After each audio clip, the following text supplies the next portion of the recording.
মাইকের আওয়াজ শুনে না? আমার ওয়াজ শুনেন না আপনারা?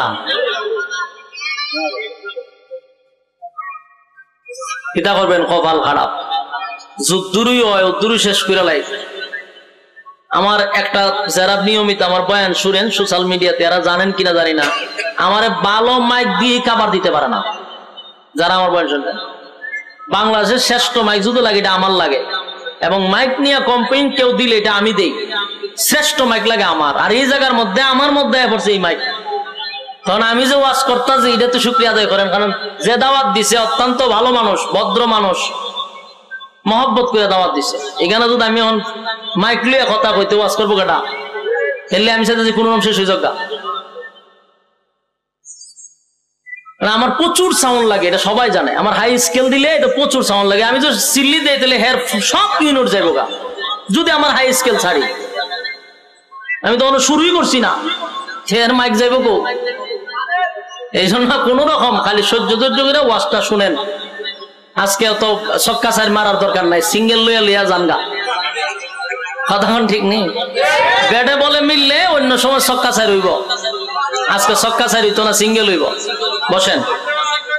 সম্মানিত সুধী, কথাগুলি যদি প্রথম কথাগুলি যদি মনোযোগ দিয়ে শুনেন তাহলে সামনের আলোচনা শুনতে মজা পাইবেন, কারণ এটার একটা ভূমিকাটা খুব গুরুত্বপূর্ণ। সামনের আলোচনা শুনতে খুব সহজ হবে, এই জন্য ভূমিকাটাতে একটু মনোযোগ দেন। মনোযোগ দিয়া দেখেন যে আলোচনার প্রসঙ্গটা কোন দিকে যায়, মনোযোগ দিয়ে শোনেন। কত হাজার লই এলো? 1000 অস্ত্র সহ ট্রেডিং প্রাপ্ত সেনাবাহিনী নিয়ে আসছে মদিনায় রাসূলের উপরে হামলা করত শীর্ষ সন্ত্রাস আবু জাহেল। শীর্ষ সন্ত্রাস কেন? 13 বছর এই আবু জাহেলের নেতৃত্বেই রাসূলের উপরে হামলা হয়েছে। সে আবার এসে মদিনায় রাসূলকে মারত। খবর রাসূলের কানে পড়ছে, যেই কানে পড়ছে রাসূলের চোখ দিয়া পানি পড়া শুরু হয়ে গেছে। স্বাভাবিক রাসূলের মনে কষ্ট পাইছে যে আমার কয়েকশো সাহাবী আছে যারা মক্কাতে মায়ের খাইতে খাইতে খাইতে তাদের শরীরে এখনো আঘাতের চিহ্ন রয়ে গেছে, যাদের পেটে খাবার নাই, শরীরে পোশাক নাই, অস্ত্র নাই। আমি এখন তাদেরকে নিয়ে কিভাবে 1000 ট্রেনিং প্রাপ্ত সেনাবাহিনীর সামনে যুদ্ধ করব? কথা বুঝতেছেন? এদিকে এদিকে মনোযোগ দেন। আল্লাহর রাসূলের মনে কষ্ট, আমার সাহাবীদের শরীরে এখনো আঘাতের চিহ্ন, এখনো পোশাক নাই, পেটে খাবার নাই, অস্ত্র নাই। 1000 প্রশিক্ষণ প্রাপ্ত বেঈমানের সাথে মোকাবেলা করব কেমনে? আর যদি মোকাবেলা করতে গিয়ে আমারই কয়েকটা হাতে গোনা সাহাবীরা যদি শাহাদাত বরণ করে, তাহলে আল্লাহর জমিনে দ্বীন ইসলাম আর টিকবে না, সব শেষ হয়ে যাবে। তাই কান্না শুরু করছে রাসূল, চোখ দিয়া রাসূলের পানি পড়া শুরু হইল। এক পর্যায়ে রাসূল 2 হাত এইভাবে আল্লাহর দিকে হাত তুলে দিছে, দিয়ে কাঁদতেছে। কারণ রাসূলের ভিতরে এটাই যে আমার হাতে গোনা কয়েকজন কলিজার টুকরা সাহাবীরা সবে মাত্র ঈমান আনছে, এদেরকে আমি আস্তে আস্তে গুছায় আনতেছি। এখনই যদি আবু জাহেল তাদেরকে মেরে ফেলায় দেয়, তাহলে এত বছরের মেহনত আর এদেরকে যদি শেষ করে দেয়, তাহলে এই জমিনে আল্লাহ বলনেওয়ালার একজনও থাকবে না, জমিন থেকে আল্লাহ নাম মুছে যাবে। রাসূল কাঁদতেছে। কান্নার এক পর্যায়ে রাসূল সাল্লাল্লাহু আলাইহি সাল্লাম যখন কান্না শুরু করছে, তখন হযরত আবু বকর আয়েশা রাসূলের পিছন দিয়ে সান্ত্বনা দিতেছে। রাসূল তো কান্দে, তো চোখের পানি মুছতেছে। খলিফাতুল মুসলিমিন ওমর, হযরত আবু বকর দুজন কান্না শুরু করছে রাসূলের কান্না দেখে, কারণ রাসূল গাল বেয়ে বেয়ে পানি চালা শুরু করছে। আবু বকর নবীর পিছনে গিয়া বলেন, নবীজি আপনি কাঁদেন না, আপনার কান্না আমরা বরদাস্ত করতে পারি না, আপনার চোখের পানি আমরা দেখলে সহ্য করতে পারি না, কেন কাঁদেন নবী গো, জানতে চাই। আল্লাহর নবী বলেন, আবু বকর রে, 13টা বছর মক্কা নগরীতে মাইর খাইলাম, রক্তাক্ত হইলাম, আমার কলিজার টুকরা সাহাবীদের শরীরের মধ্যে এখনো আঘাতের চিহ্ন, আমার সাহাবীদের শরীরের আঘাতে কোনো শুকায় নাই, পেটে প্রচন্ড কিদা, পেটেও খাবার নাই, যুদ্ধের পোশাকও নাই। এই মুহূর্তে যদি আমি যুদ্ধের ময়দানে গিয়া দাঁড়াই, বলো না 1000 অস্ত্র বাহিনীর সঙ্গে আমার এই সাহাবীরা কিভাবে মোকাবেলা করবে? কান্না শুরু করছে। হযরত আবু বকর বলেন, নবী গো, আমার দিলে সাক্ষী দেয় আপনার মালিক আপনাকে একা ছেড়ে দিবে না। আপনার মালিক আপনারে একা ছেড়ে দিবে না। আপনি কান্দেন না, আপনি কান্দেন না। আল্লাহর নবী দৌড়ায় সাহাবায়ে কেরামদেরকে নিয়ে মিটিং বসলেন। আমার কলিজার টুকরা সাহাবীরা শুন, মক্কা থেকে আবু জাহেলের নেতৃত্বে 1000 অস্ত্র নিয়ে সেনাবাহিনী আসতেছে আমাদের সঙ্গে যুদ্ধ করার জন্য। আমি তোমাদের কাছ থেকে জানতে চাই, এই মুহূর্তে আমাদের করণীয় কি? এই মুহূর্তে আমাদের উচিত কি? এই মুহূর্তে আমাদের করণীয় কি? আমরা এখন কি করব? আমরা কি যুদ্ধ করব? রাসূল কিন্তু সাহাবায়ে কেরামদেরকে একত্রিত করে তাদের কাছ থেকে একটা পরামর্শ নিতে চাইতেছে। এটা নিয়ম। আর না হয় যদি সাহাবীরা বলেন আমাদেরকে পরামর্শ না করে নবীজি যুদ্ধের ময়দানে আমাদেরকে নিয়ে আসলেন, এই জন্য নবীজি আগে পরামর্শ করছে। সব সাহাবীরা নবীরে উৎসাহিত করলেন, নবী গো, আপনি শুধু আমাদেরকে অর্ডার দেন, আমাদের যা কিছু আছে সব লইয়া মাঠে নামব। নবীজি দেখলেন সাহাবীদের মত আছে, 1000 অস্ত্র বাহিনীর সঙ্গে মোকাবেলা করবে, এ নিয়ে সাহাবীদের মনে কোনো কষ্ট নাই। কিন্তু নবীজি চোখের পানি ছেড়ে দিয়া বলেন, সাহাবীরা রে, তোরা ওয়াদা দে শেষ পর্যন্ত কি আমার সঙ্গে তোরা থাকবি? হযরত ওমর ডাক দিয়ে বলেন, নবী গো, আপনি কি আমাদেরকে মুসা নবীর উম্মত মনে করছেন? মুসা নবীর উম্মত মনে করছেন? বনি ইসরাইলের উম্মত মনে করছেন? না, আমরা বনি ইসরাইলের উম্মত নয়। বনি ইসরাইলের উম্মতরা মুসা নবী যুদ্ধ করতে যায়, যুদ্ধ করতে যায়, মুসা নবীর উম্মতরা হয়, মুসা নবী আপনি আর আপনার আল্লাহ দুইজন মিল্লা যুদ্ধ করেন, আমরা নাই। কত খারাপ চিন্তা করেন। আপনি আর আপনার আল্লাহ দুইজন মিল্লা যুদ্ধ করেন, আমরা নাই। আমরা কিন্তু বনি ইসরাইলের উম্মত না, আমরা সমস্ত নবী কুলের সম্রাট, দু জাহানের বাদশা নবী মুহাম্মদুর রাসূলুল্লাহ সাল্লাল্লাহু আলাইহি ওয়াসাল্লামের উম্মত।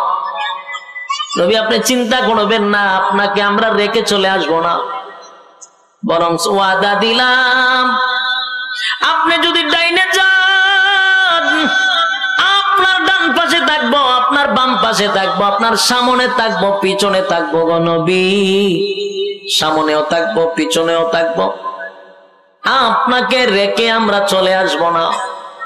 সাহাবায়ে কেরামরা নবীকে সান্ত্বনা দিলেন, নবীরে উৎসাহিত করলেন। কিন্তু নবী তাদের সঙ্গে কথা বলে আবারও চোখের পানি ছেড়ে দিয়া কান্দে আর বলে, মালিক রে, আমার কলিজার টুকরা সাহাবীরা, শরীরে কাপড় নাই গো,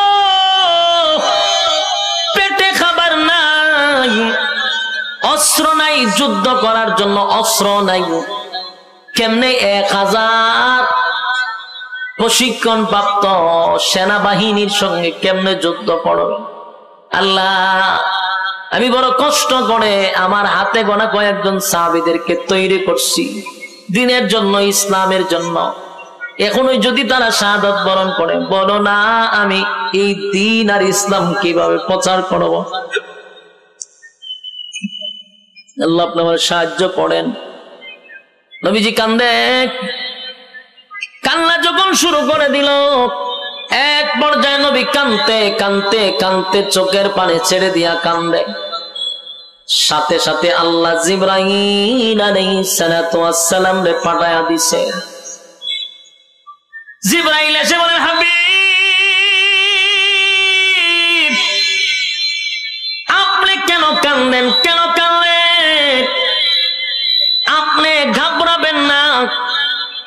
আপনি মন ছোট করবেন না।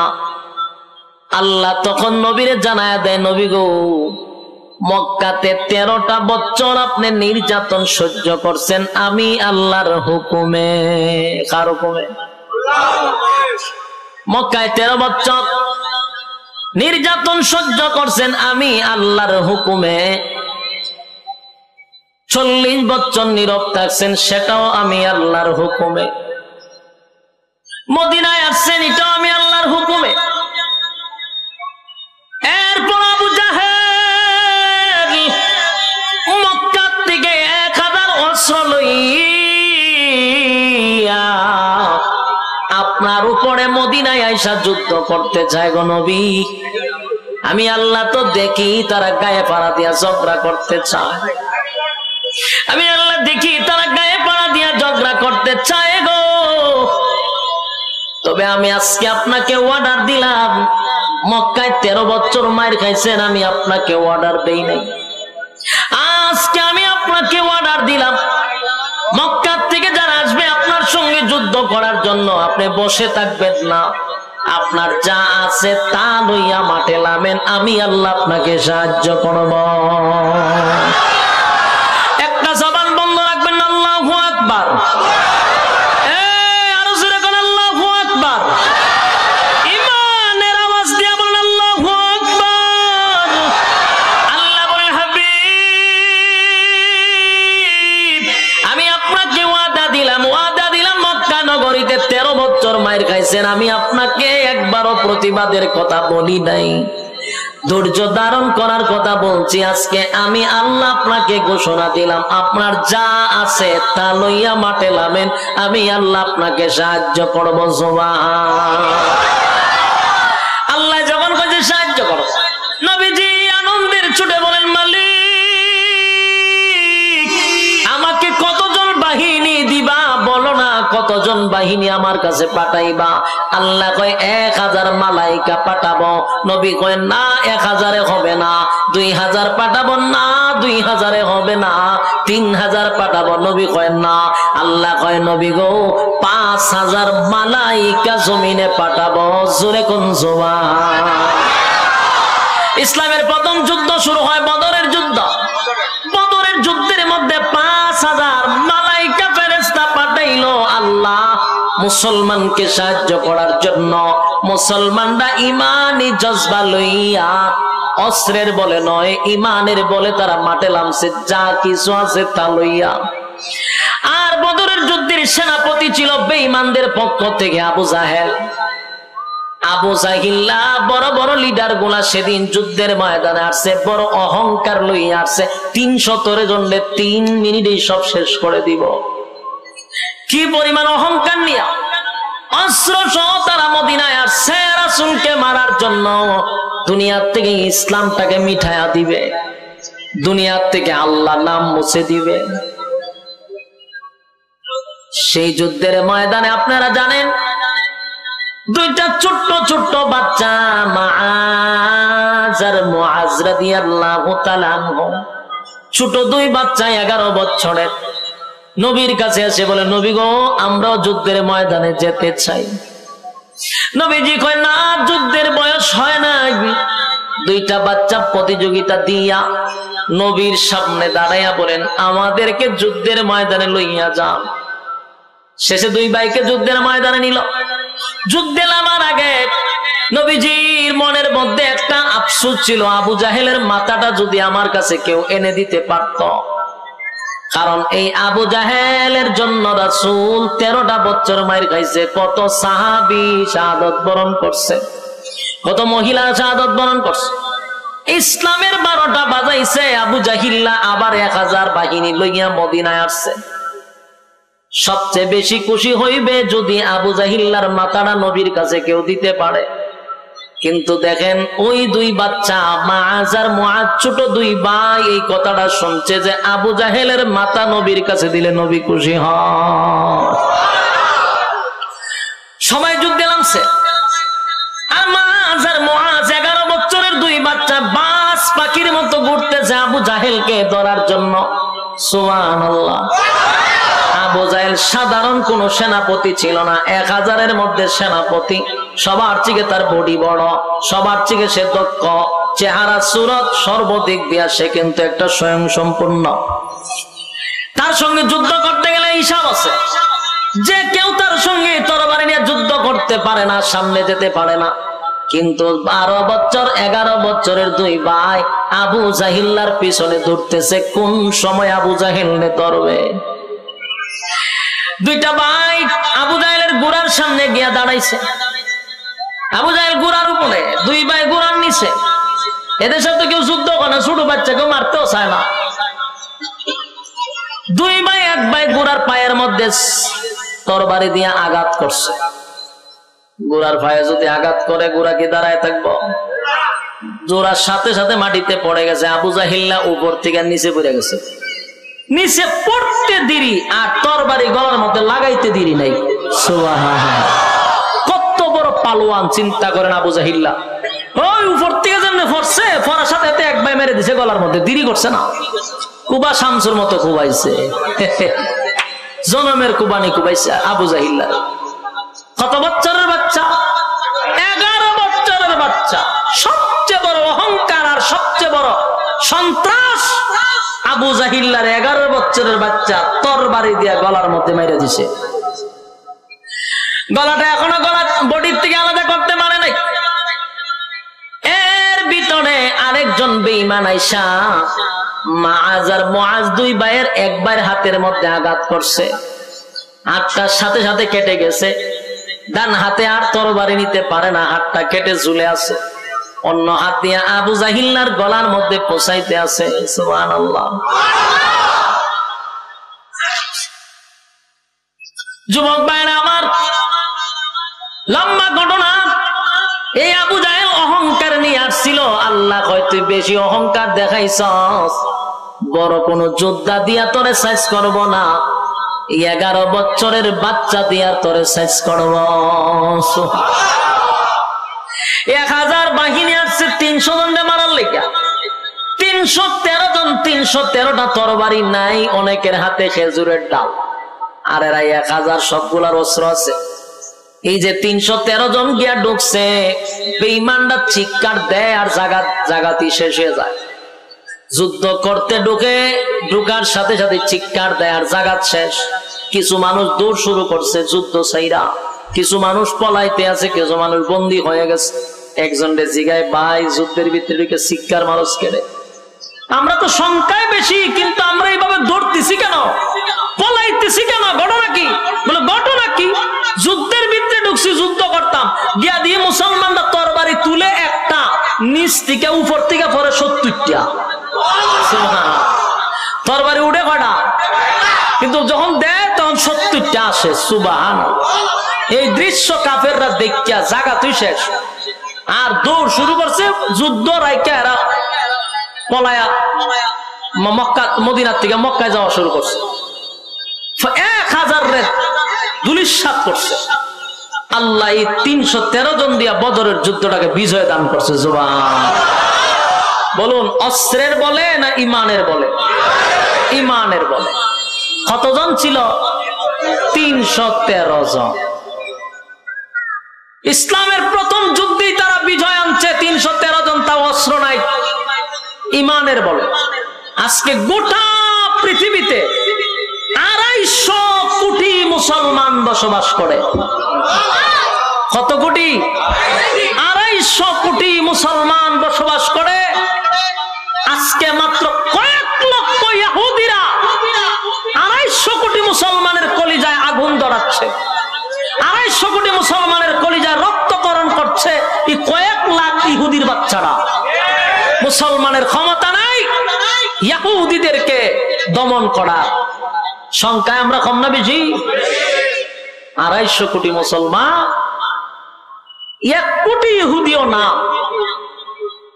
80 লক্ষ ইহুদি না 70 লক্ষ ইহুদি আছে? 82 লক্ষ। চিন্তা করেন, মাত্র 82 লক্ষ ইহুদি আর 250 কোটি মুসলমান। আফসোস আর আফসোস। আর আমরা দোয়া করি, আল্লাহ তুমি গাইবি ভাবে ফিলিস্তিনকে সাহায্য করো। আল্লাহ জুতাদা দিব, আমরা কি দাদা দিব? জুতাদা দিব। অপেক্ষা করে, এই দোয়া করেন না আল্লাহ গাইবি কেন, গাইবি সাহায্য করতে গেলে 250 কোটি মুসলমান থাকতে আল্লাহ গাইবি সাহায্য আনতো কেন? আমরা কি সব হিজরানি? আল্লাহ কেন গাইবি সাহায্য করতো? ওই আবাবিল পাঠাইছিল মক্কা হেফাজত করার লেগে। এই সময় কি মুসলমান আছি? কথা কই না দি, এই সময় মুসলমানের সংখ্যা ছিল না, তাই আল্লাহ আসমানি ভাবে সাহায্য করছে। এখন 250 কোটি মুসলমান আছে, এখন কেন গাইবি ভাবে সাহায্য করতো? এগুলো ভুল ধারণা। আবাবিল আসবে না, এটা সম্পূর্ণ ভুল। আমরা যদি পারি তাহলে আল্লাহ আবার আমাদের হাতে মসজিদ ফিরাইয়া দিবে। যদি পৃথিবীর সব মুসলমান এক হইতে পারে, পারবো না তো? আমরা ফাঁসাইটা কি তারে ভাই, এক এক সময় এক এক আওয়াজ, নমুনার ঘরে নমুনা, একবার কমাও একবার বাড়াও,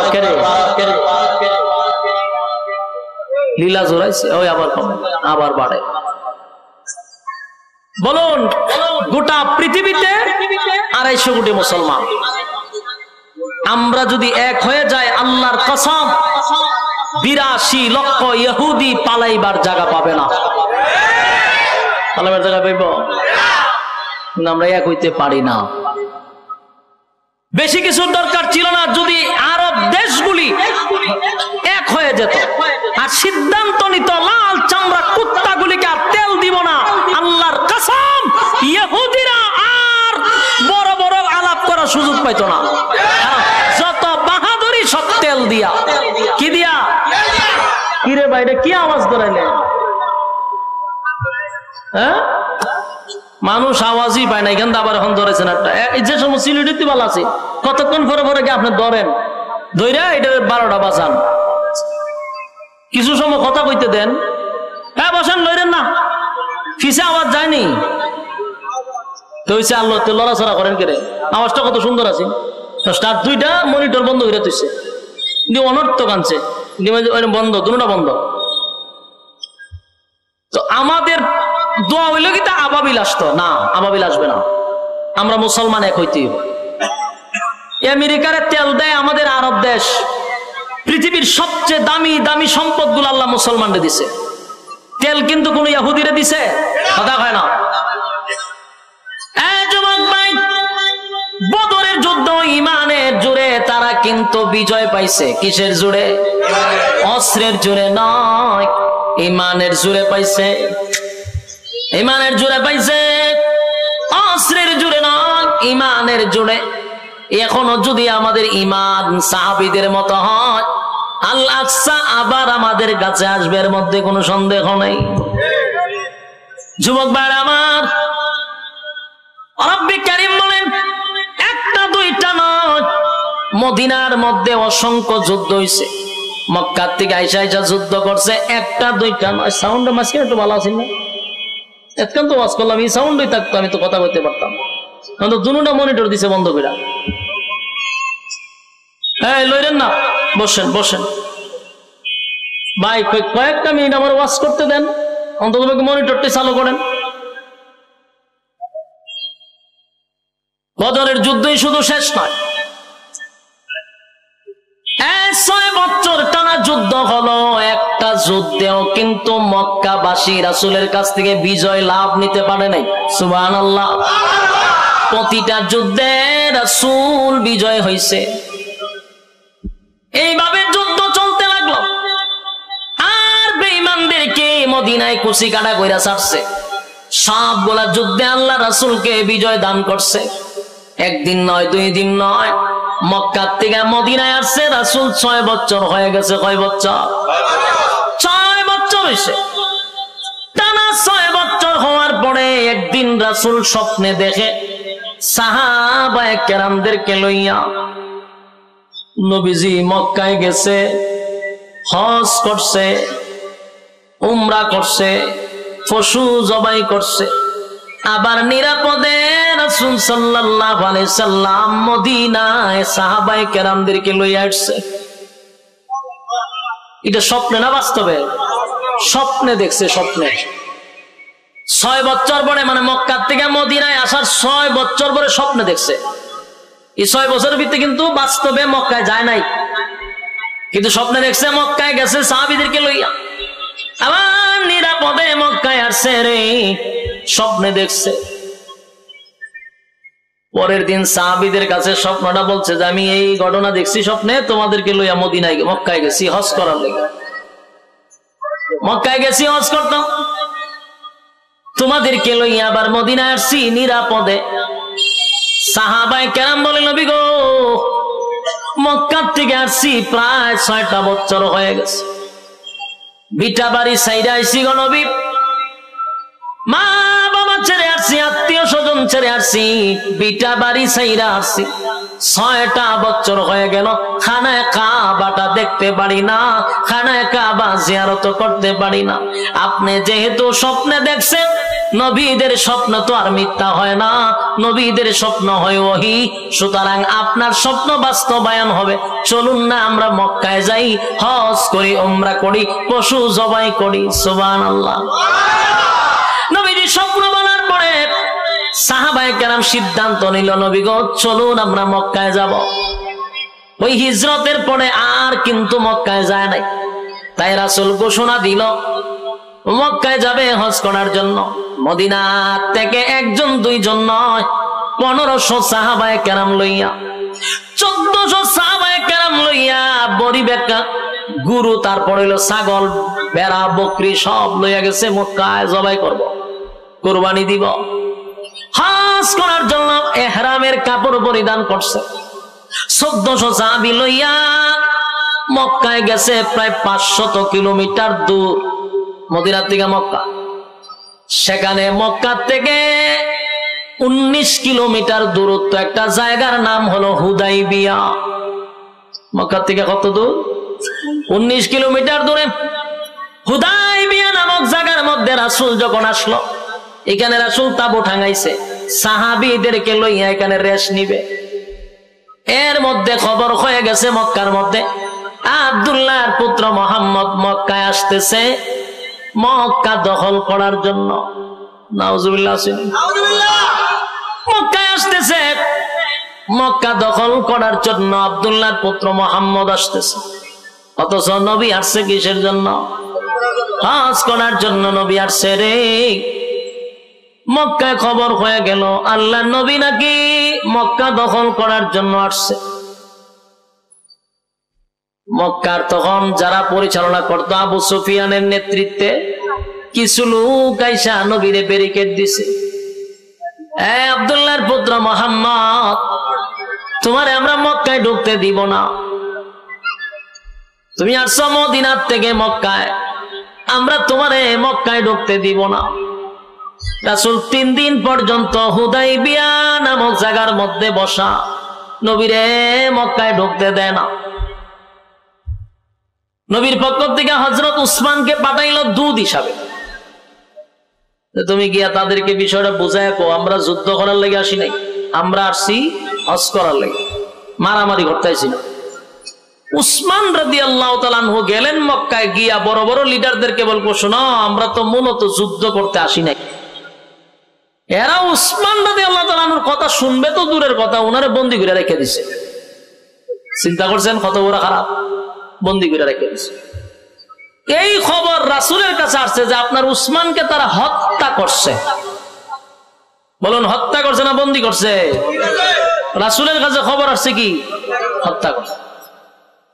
যেই রাসূলের কাছে বলছে যে আপনার উসমানকে হত্যা করছে, রাসূলের চোখের রং পরিবর্তন হয়েছে, রাসূলের শরীরের চেহারার রং পরিবর্তন হয়ে গেছে, বসার থেকে লাফ দিয়ে দাঁড়ায় গেছে। দাঁড়ায় সাহাবায়ে কেরামদের উদ্দেশ্যে রাসূল ভাষণ দিলেন, হজ উমরা পরের বিষয়, আমার উসমানকে যদি তারা হত্যা করে থাকে তাহলে আর মদিনায় যাব না যতক্ষণ না পর্যন্ত উসমানের রক্তের প্রতিশোধ না নিছি। কি বুঝলেন? খালি নরম না গরম? কথা কই না দি, আমরার মধ্যে গরম আসেনি? আছে, আমরার মধ্যে গরম নাই। আমরার মধ্যে গরম থাকলে গোটা বরিশাল জেলার মধ্যে বিভাগের মধ্যে একজন আলেমদের রক্ত ঝরানোর পর আপনারা কেন ঘরে বসে আছেন? কথা কই না দি, বুঝে রয়েছেন তো? একজন আলেমের রক্ত জ্বলাইছে, সেদিন আপনারাও বায়াত গ্রহণ করা দরকার ছিল যে চরমনার পীর সাহেবের রক্তের প্রতিশোধ না নিয়ে আমরা ঘরে ফিরবো না ইনশাআল্লাহ। দরকার ছিল, কিন্তু আমরা এটা করি নাই।